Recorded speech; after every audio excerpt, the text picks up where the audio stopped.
What up, yo? Okay, so I'm just doing a test here to show you how I would cut this out. So you want to, this look that you were telling me about in Discord. So let's see. So basically what I did is I copied, went and got the source, copied the source, so it gave me a ping, and then I did a screen cap and just capped it so I can show you what I did. So here's the two layers. This is the actual source down here, and then this is what I capped. So let me teach you about an awesome tool too. It's called the curve tool, or curvature pen tool. So this is what I use in Illustrator and in Photoshop. They added it like 2 versions ago, but it's the greatest tool ever. So when you're tracing and you're wanting to get a nice clean cutout of a picture or something like that, what's great about this tool is it's in vector format, even though we're in Photoshop and it's pixel related. So I'm clicking to start, and then I can click anywhere I want, and then watch in the middle. And when you're doing cutouts, always cut on the inside. Never try to cut on the line, you're never going to get it, but get as close, oops, undo that. Get as close to the edge as possible without going on the line or on the opposite side of the line.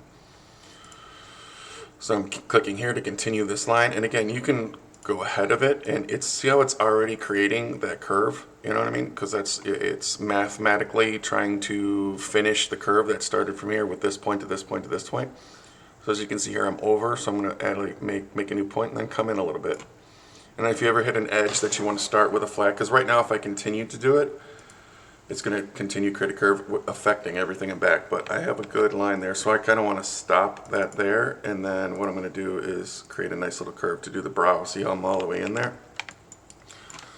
I know this isn't the tutorial on what you were trying to do, but I think this is a valuable tool to learn inside of Photoshop, which is nice. So, and then you can get crazy too. The closer you are, see how it's creating curves in there, so I can actually get these nice little curves of his eyebrow here, and then we're coming here and I double click there, so now I'm clicking here, and see how it's not affecting the rest now. So now when I come there, I'm getting that nice little thing, but again double clicking, coming on the inside there,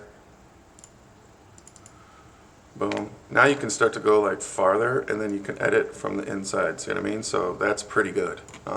We're keeping the artifacting on the outside. So what we're left with, it's going to be super clean. Okay, boom, boom, coming down. I'm just going to do this kind of fast. Fix that a little bit. Again, you can get more specific, but for this tutorial, I'm just going to do a loose one. But it's still going to be pretty good. Probably better than trying to outline it anyways. And then see how you can go to the folds. See how I created this? It's trying to continue this curve, but you can adjust it after the fact, bringing it in, again, staying on the inside of it. And you got to remember too, when you're doing this, no one's going to if you're cutting stuff off, like this portion of gray here, no one's going to think that that's weird. So I'm just continuing the curve, kind of allowing it to do what kind of makes sense. Just coming around, a whole bunch of points, boom. And then once you get to the sleeves and stuff, you can go a little farther. Put that a little bit in. Again, just doing this quick. So add a point here. There we go, that's fine.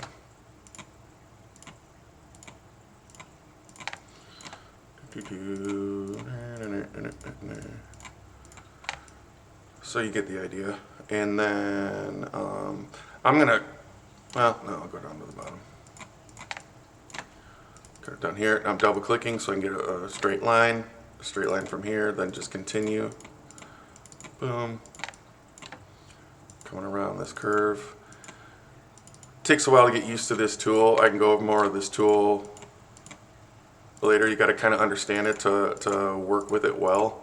It can get kind of confusing if you don't understand all the ins and outs, but once you get a handle on it, in my opinion, best tool for cutouts. It's leaving you with a vector line, and then it converts it to a pixel after the fact. So, and then the closer you are, the tighter the curve. See how those 3 points connected that curve right there. Oh, that's inside. Did I?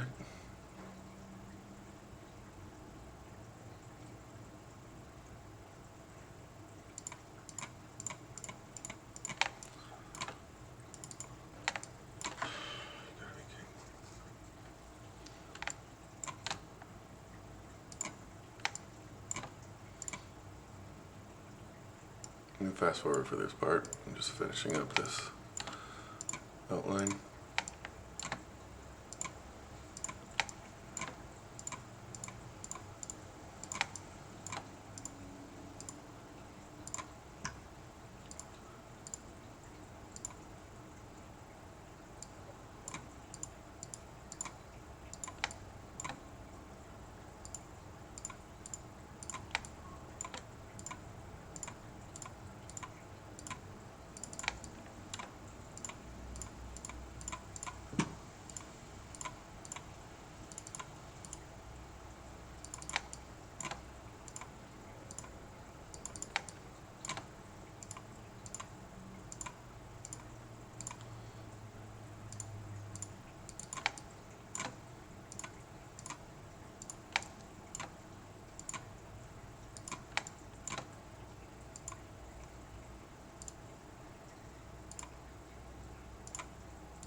There we go.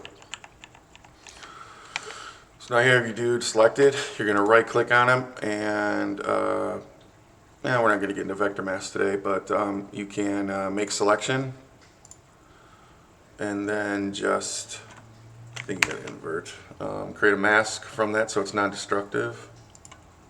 Yep, that's exactly. So do the opposite of what you just did. Adjustments, invert. So there's your nice clean, I mean, look at that. Look at those GAT's pixels, but it took that vector line and look at how clean that edging is. Okay, and you made it non-destructive by creating it a mask. Just to show a different way of doing that, it's way quicker, but you're not going to get the same results. So I'm going to just bring this back, delete the mask, hide this. The newest Photoshop, you can click this remove background.